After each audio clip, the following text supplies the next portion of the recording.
सर्वेभ्यः नमो नमः। मैं जगदीश हीरा साहू, व्याख्याता, शासकीय उच्चतर माध्यमिक विद्यालय डमरू बलौदा बाजार।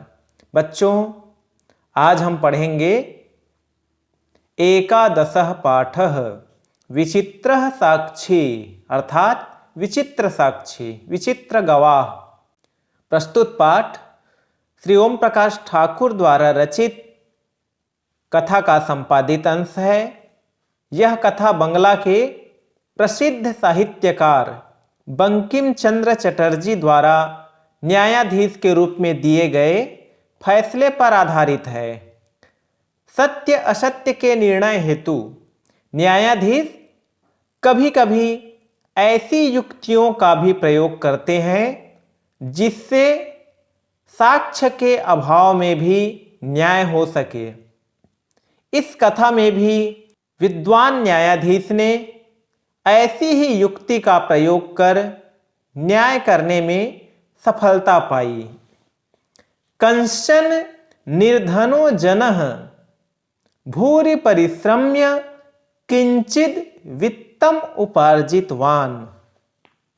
किसी धनहीन व्यक्ति ने अत्यधिक परिश्रम करके कुछ धन कमाया। सह स्वपुत्रम एकस्मिन् महाविद्यालये प्रवेशम दातुम सफलो जातः। वह अपने पुत्र को एक महाविद्यालय में प्रवेश दिलाने में सफल हुआ। तत्तनयः तत्रैव छात्रावासे निवसन अध्ययने संलग्नः संभूत।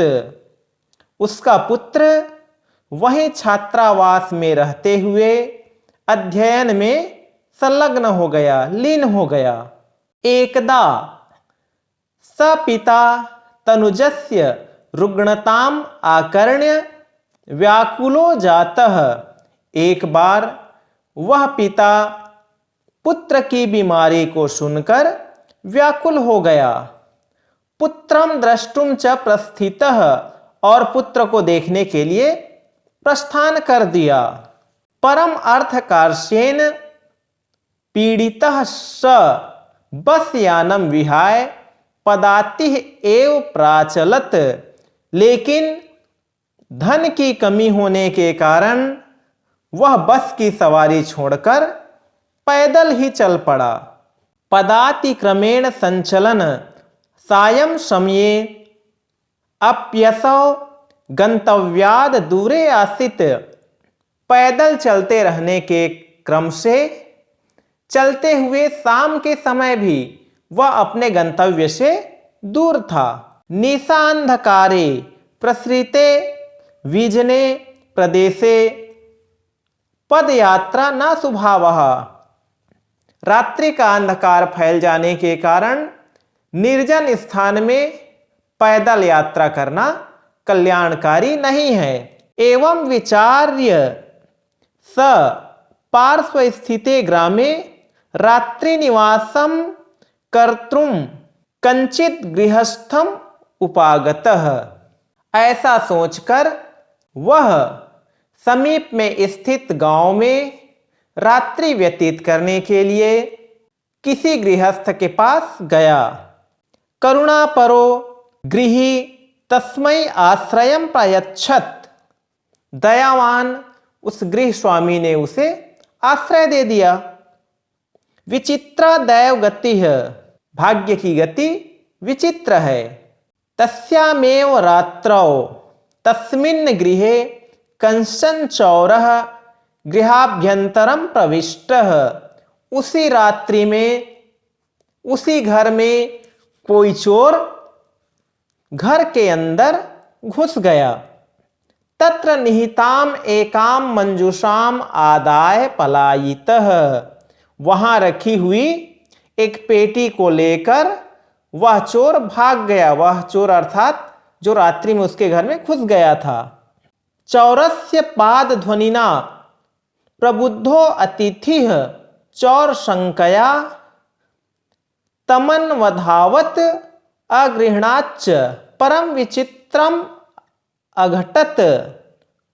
चोर के पैरों के आहट को सुनकर वह प्रबुद्ध अतिथि चोर की शंका से उसके पीछे भागा और उसे पकड़ लिया, परंतु विचित्र घटित हो गया।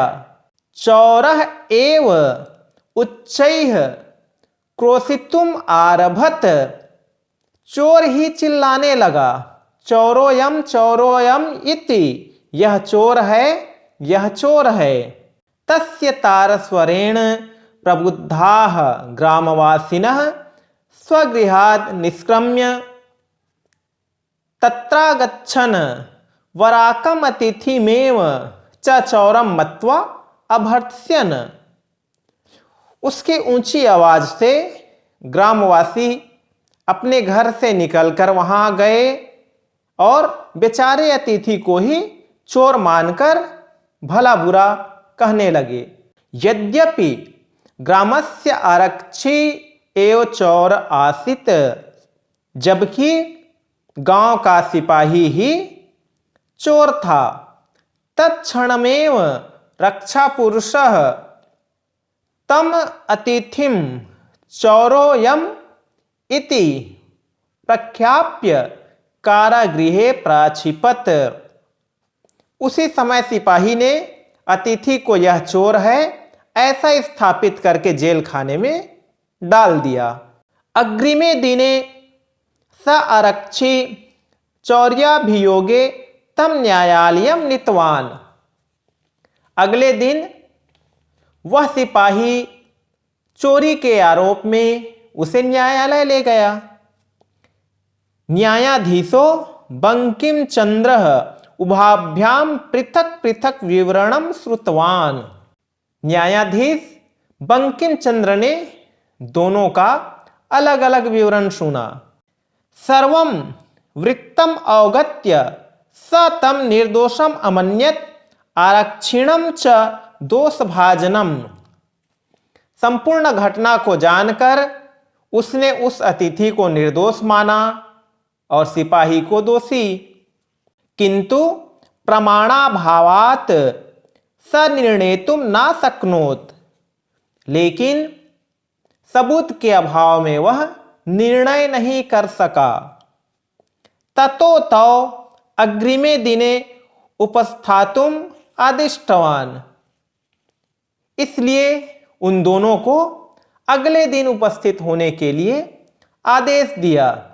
अन्येद्युः तौ न्यायालये स्वस्वपक्षम पुनः स्थापितवन्तौ। अगले दिन उन दोनों ने न्यायालय में अपने अपने पक्ष को पुनः प्रस्तुत किए।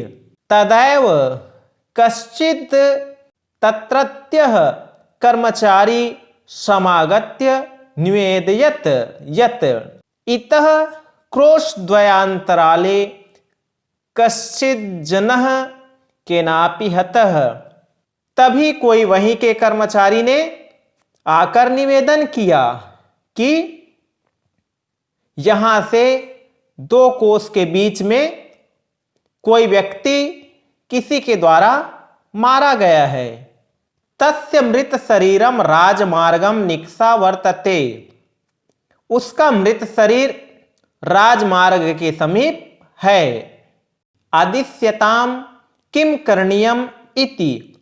आदेश दीजिए क्या करना चाहिए। न्यायाधीशः आरक्षिणम अभियुक्तम च तम शवम न्यायालये आनेतुम आदिष्टवान। न्यायाधीश ने सिपाही और उस आरोपी को वह शव न्यायालय में लाने के लिए आदेश दिया। आदेशम प्राप्य उभौ प्राचलताम। आदेश पाकर दोनों चल पड़े।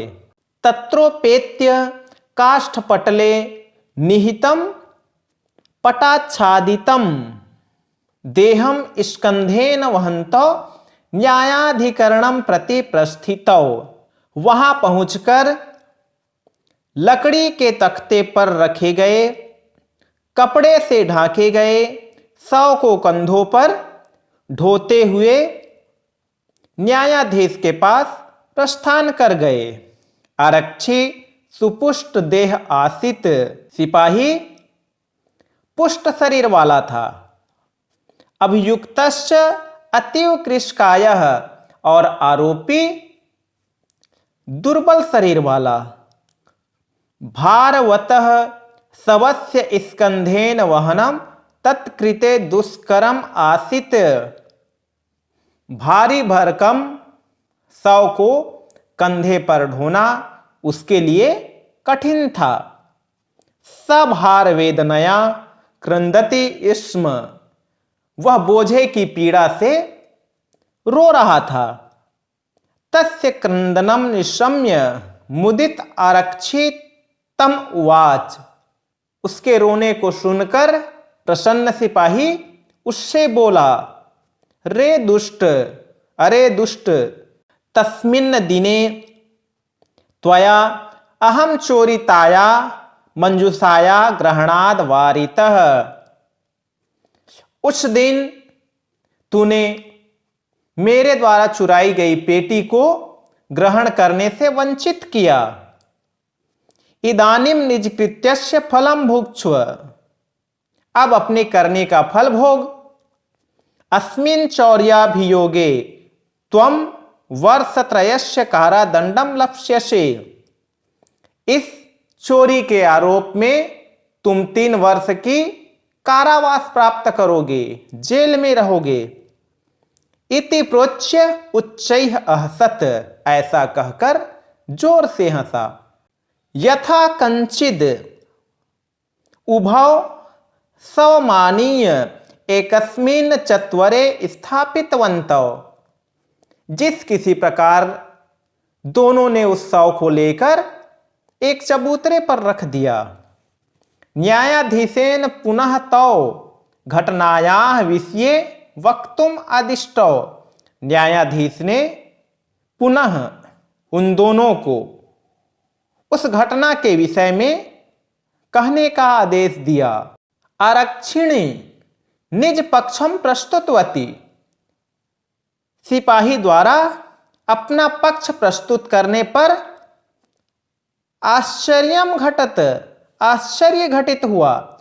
स शवः प्रावारकम अपसार्य न्यायाधीशम अभिवाद्य निवेदितवान, वह शव अपने लिबास को दूर कर, अर्थात जिससे ढके थे उसको दूर कर, न्यायाधीश को अभिवादन कर निवेदन किया।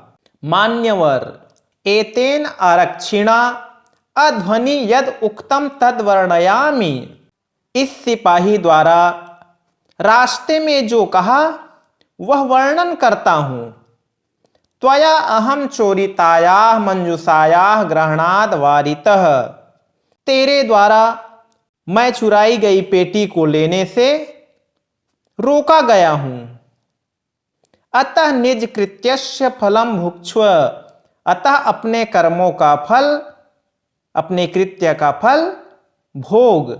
अस्मिन् चौर्याभियोगे त्वं वर्षत्रयस्य कारादंडम लप्स्यसे, इस चोरी के आरोप में तुम 3 वर्ष का कारावास प्राप्त करोगे। इति न्यायाधीशः आरक्षिणे कारादंडम आदिश्य तम जनम ससम्मानम मुक्तवान, न्यायाधीश ने सिपाही को कारावास का आदेश देकर उस व्यक्ति को ससम्मान छोड़ दिया। अतएव उच्यते, अतः कहा गया है, दुष्करण्यापि कर्माणि मति वैभवशालिनः नीतिम युक्तिम समालंब्य लीलयैव प्रकुर्वते। बुद्धि वैभवशाली लोग नीति युक्ति का आश्रय लेकर कठिन कार्यों को भी खेल खेल में कर लेते हैं। इस प्रकार यह पाठ विचित्र साक्षी संपूर्ण होता है। नमो नमः।